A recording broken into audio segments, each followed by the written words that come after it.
L'islam est une religion qui vit une crise aujourd'hui, partout dans le monde. Nous ne le voyons pas que dans notre pays.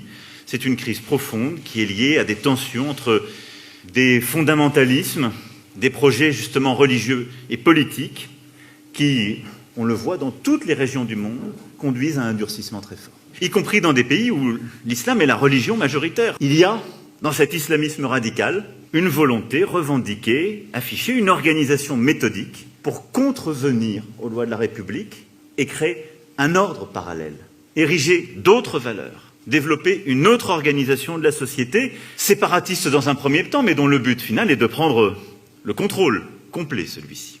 Nous sommes un pays où nous organisions la formation des imams dans des pays étrangers, mais aussi celle de psalmodieurs que nous faisions venir de manière régulière. C'est la Turquie, le Maroc et l'Algérie qui fournissaient ces imams et ces psalmodieurs.